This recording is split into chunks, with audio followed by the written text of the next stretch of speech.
درود به بیننده زکی تلویزیونی سفینه. برنامه نوبتی دنیا پر از جوانی است در موضوع آموزش زبان‌های خارجی از جانب جوانان. خب دوستان گرامی قدر، با شما هستم دوامی چند دقیقه سیدنوری بابا جون و مهمانان ما هستند آموزگاران از دانشکده دولتی زبان‌ها با نام ساتی ملغزاده. شما را خیر مقدم میگویم. تشکر که دعوت ما را پذیرفتید.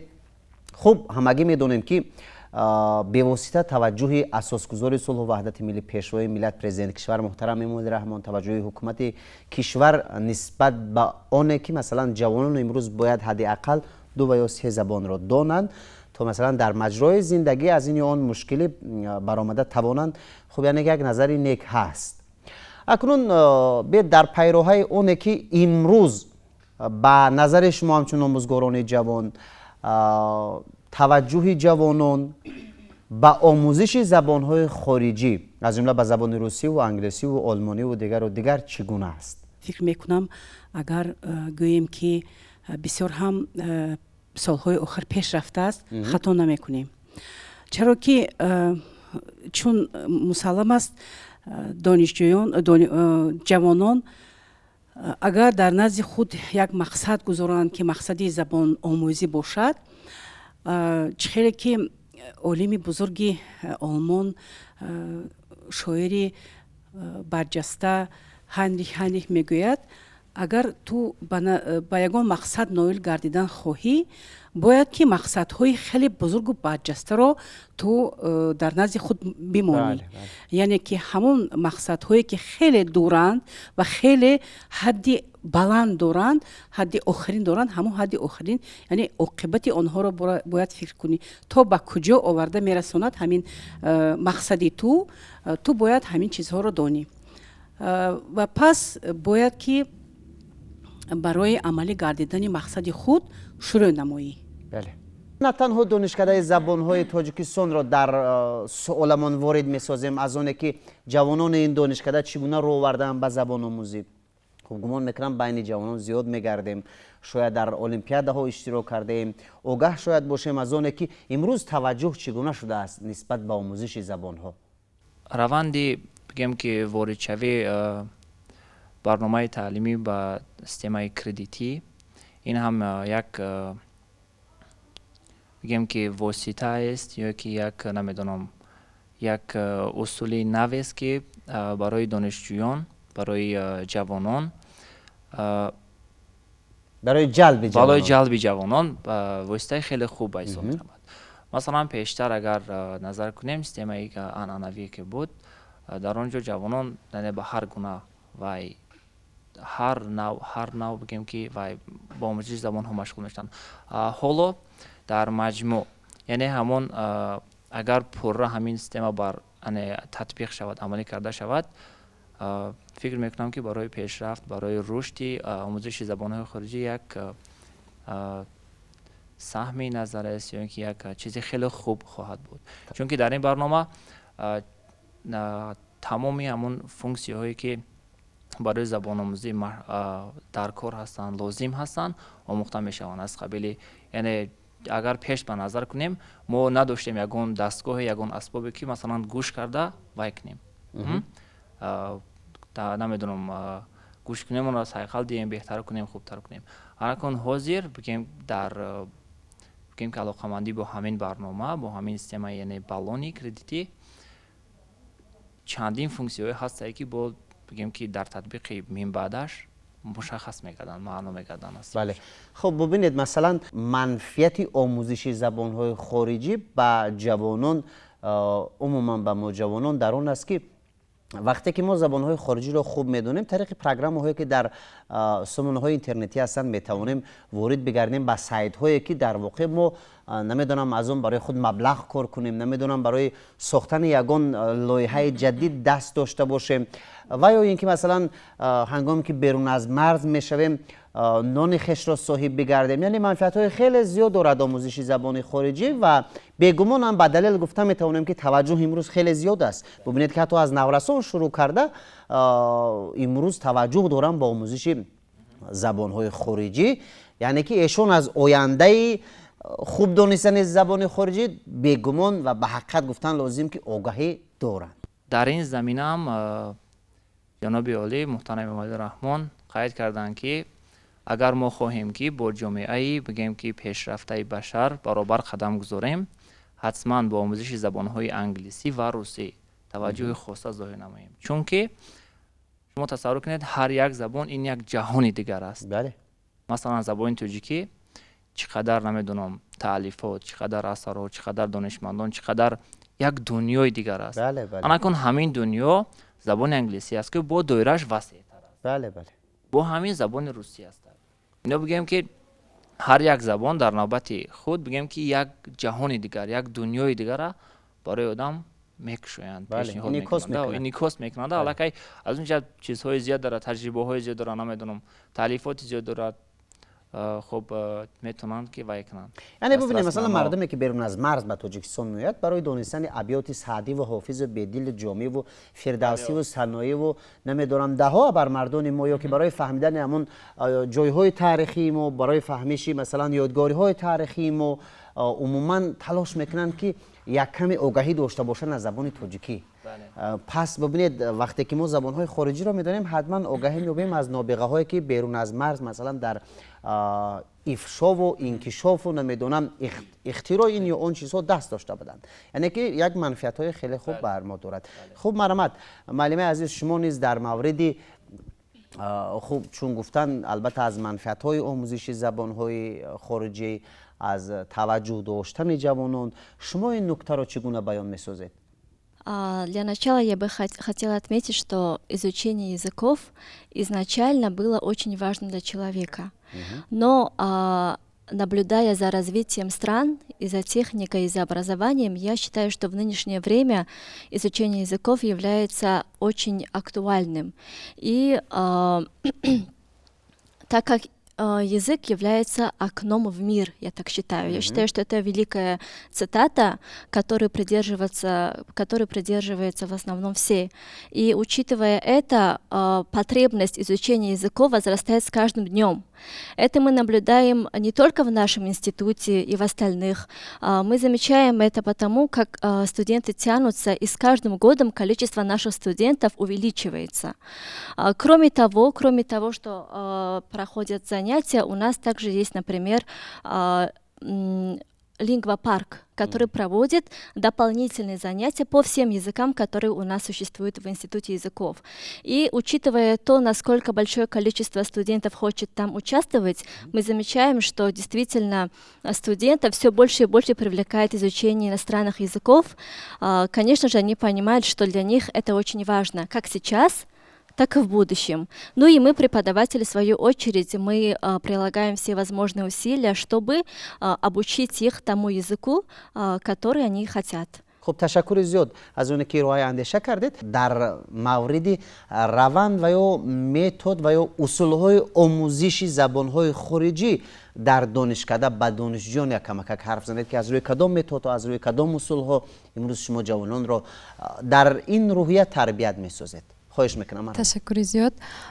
نگفتن نموند که کافدرای ما که کافدرای ترجمانی است، ما با بیشتر ترجمه اثرهای مثلا نویسندگانی بزرگ مشغول میشویم در فنهای ترجمه اثرهای بدیعی و چگونه که در اینجا قید کردن زبان این یک دنیای دیگر است. چگونه که میگن زبان دانی جهان دانی و هنگامی ترجمه نمودن اثرهای بدیعی دانشجویان با رسم و آیین و عنعنه دیگر خلق و ملت آشنا میشوند و برای خود یک دنیای دیگر رو میگیرند و بیشتر ذوق زبان آموزی آنها زیاد میگردند و متدی که ما در روند درس استفاده میبریم این از همان متدهای ترجمه های میباشد که مثلا در رفتی درس هم اثرهای بدیعی هم متن‌های اقتصادی، سیاسی، حقوقی ترجمه کرده میشوند و از همه گونه ترجمه حجت‌ها دانشجویان ما برخوردار میگردند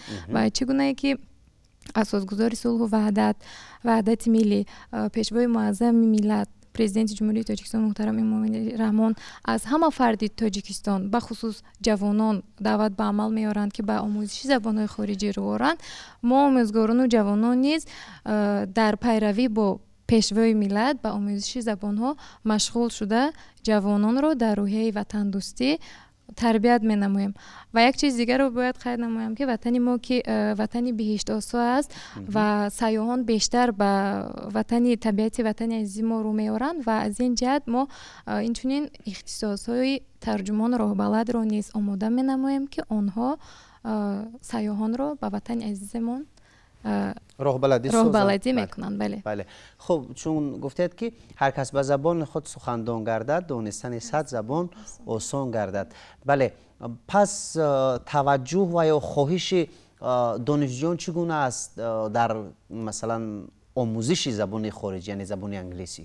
сатҳи забондониву забономӯзии донишҷӯёни донишкадаи давлатии забонҳои Тоҷикистон ба номи Соати Муллухзода сол аз сол хубтару беҳтар гашта истодааст ки ин шавқманд будани донишҷӯёнро нисбат ба забонҳои хориҷӣ нишон медиҳад ки яъне донишҷӯён рӯ ба омӯзиши забонҳои хориҷӣ доранд. ман меандешам ки барои забономӯзӣ аз синни хурдсолӣ оғоз кардан дар кор ва муҳаққиқон ва мутахассисон аллакай исбот карданд ки дастгоҳи нутқи инсон дар синни хурдсолӣ ташаккул меёбад. вақте ки барои забономӯзӣ кӯдаконро аз синни 4-5 солагӣ ҷалб мекунем, аллакай дастгоҳи нутқи онҳо барои овозҳои бегона мутобиқ мешаванд. ва ин омилро мо инҷо аллакай барои ин волидайн бояд кӯшиш кунанд, барои забономӯзии кӯдакон шароит фароҳам оваранд, кӯшиш кунанд шавқу завқи забонҳои хориҷиро дар онҳо бедор кунанд. лекин барои забони хориҷиро нағз хуб аз худ кардан мо бояд аввал забони худамонро хуб донем. ба хотире ки мо ба тарҷума кор дорем, забони модарии худамон тамоми балоғат, тамоми ҳусну қубҳи забони худамонро донем. матне ки мо тарҷума мекунем бояд тарзе тарҷума кунем ки то мардуми мо дуруст дарк карда қабул карда тавонад, дуруст фаҳмида тавонад. барои донистани забони модарӣ дар сатҳи баланд ин барои ҳар як донишҷӯ ҳатмӣ аст. дар мавриди умуман иштироки донишҷӯён дар олимпиадаҳои чи сатҳи дохилӣ бошад, чи донишгоҳӣ бошад, чи берун аз марзӣ бошад, якамака қисса кунед аз фанҳои хориҷӣ ки ин раванд чӣ гуна ба роҳ монда шудааст?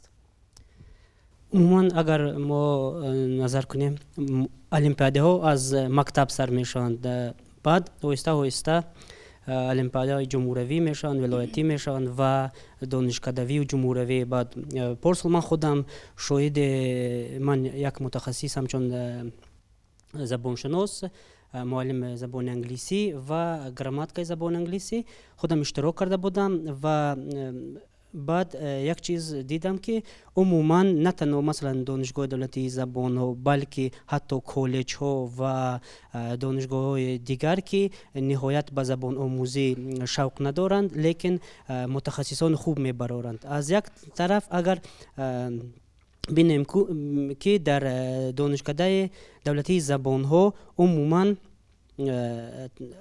ҳамаи марҳилаҳои забонӣ гирифта мешаванд, яъне мо ҳам грамматика меомӯзем, ҳам методҳои индуктивӣ, ҳам методҳои дигарро истифода бурда. умуман агар мо забонро гирем, худи забон ва як сохтори фонетикӣ аст ки онро бояд дуруст дарк кард. масалан агар мо гирем ки донишҷӯ бояд хуб дарк кунад, хуб дар дарс иштирок кунад, вай бояд аз ҳамаи нуқсонҳо ва аз ҳамаи қоидаҳои забонӣ бояд бархурдор бошад. барои чӣ ман ҳамин хел мегӯям? масалан агар мо гирем ки забони тоҷикӣ ва забони англисӣ, агар ду забонро муқоиса кунем, агар мо масалан замонҳои феълро бинем ки дар ҳамин ҷо 16 ҳаст, масалан замони гузаштаи дур, ва умуман забон хеле наздик аст ва барои масалан донишҷӯёни масалан тоҷик забон умуман омӯхтани забони англисӣ ниҳоят осон аст. барои чӣ? барои он ки ҳам аз нуқтаи назари грамматикӣ ва ҳам аз нуқтаи назари забонӣ забон ба забони тоҷикӣ хеле наздик аст. бале, хуб, пас якамака дигар рӯшантар нагуфтед ки иштироку муваффақиятҳо чӣ гуна аст дар самти олимпиадаҳо?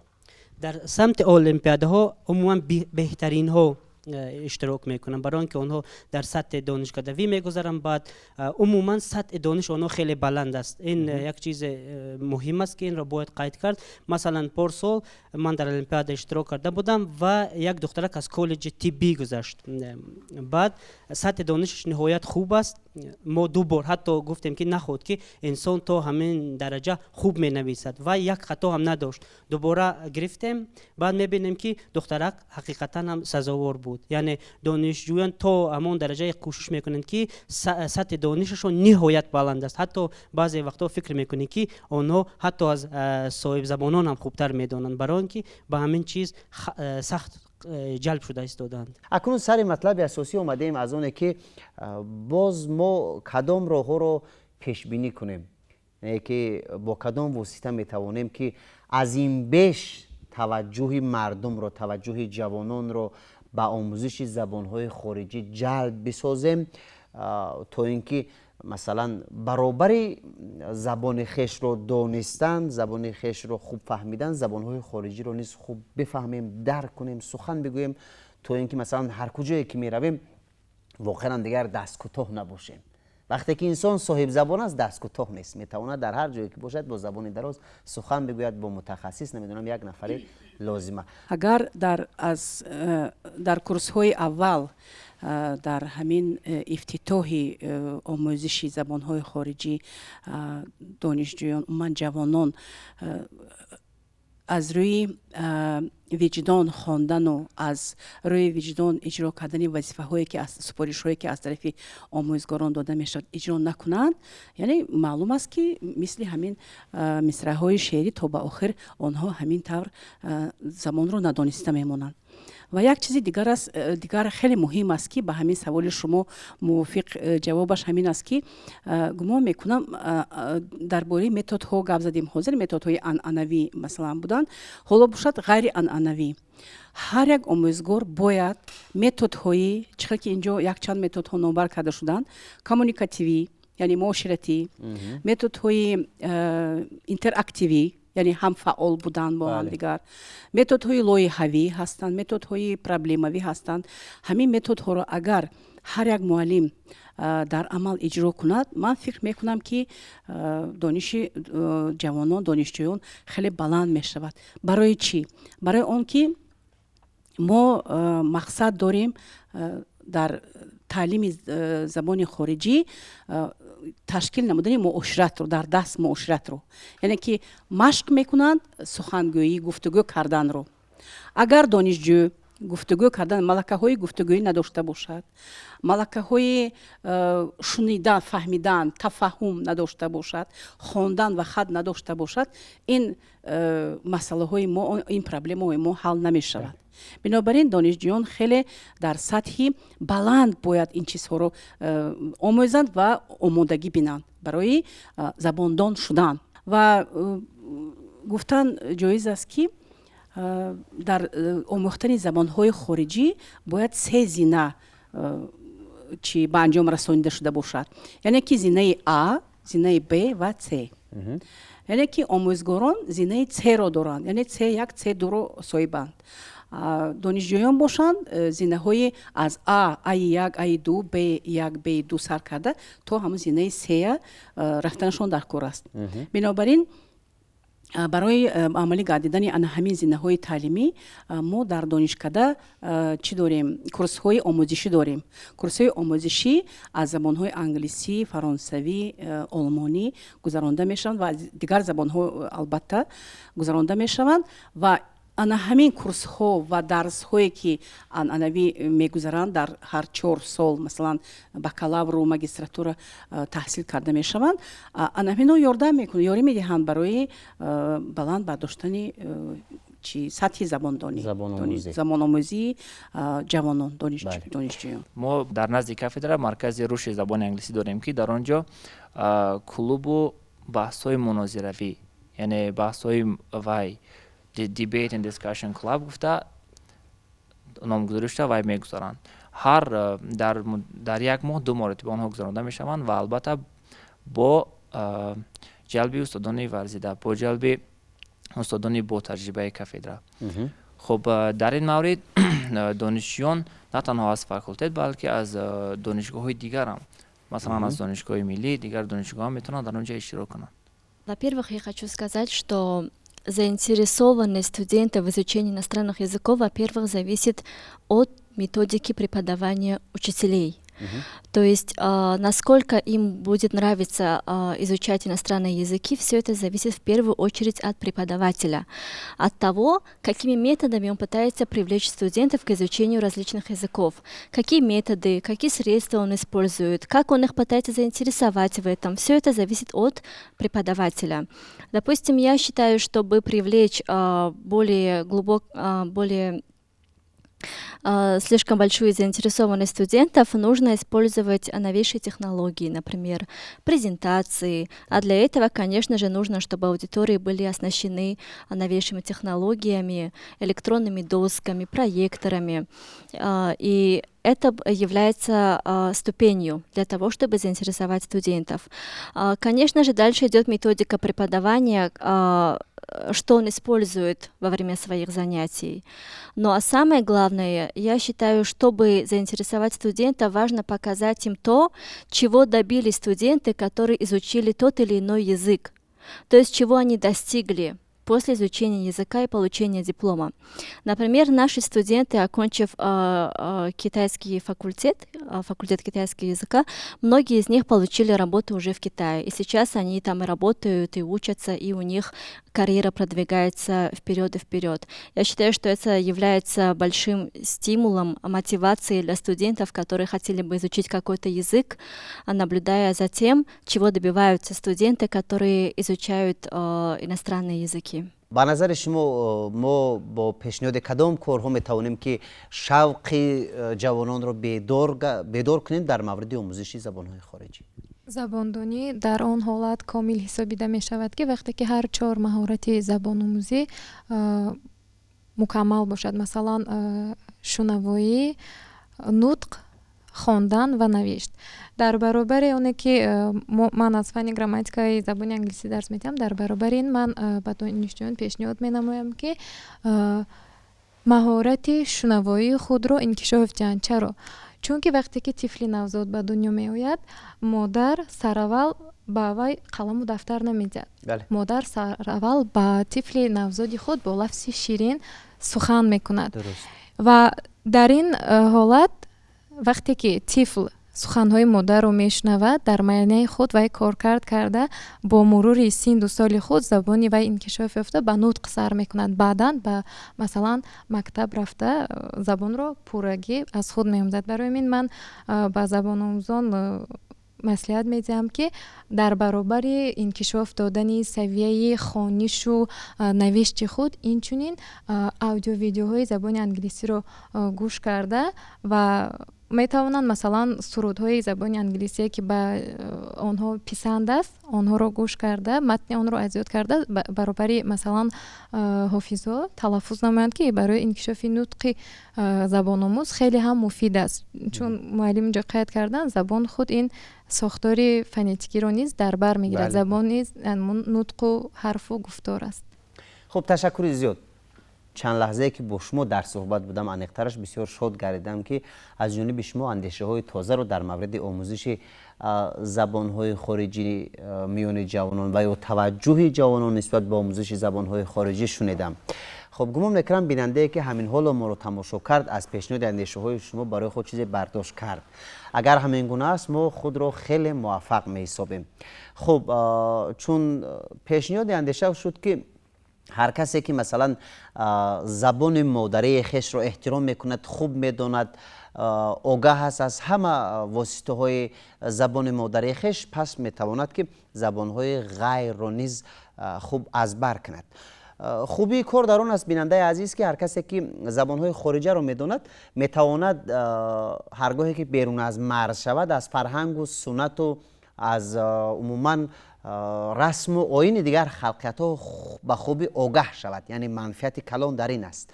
пас зарур аст ки ҳар каси мо, ҳар яки мо, бинандаи азиз, ҳадди ақал бо зӯриву тавонамон як забонро бидонем ва албатта миёни оилаамон гуфтугузорам карда бошем. ин бар манфиати мост. пас ба умеди хушбахтиву хонаи ободи шумо то наздиктарин дидор, хайр.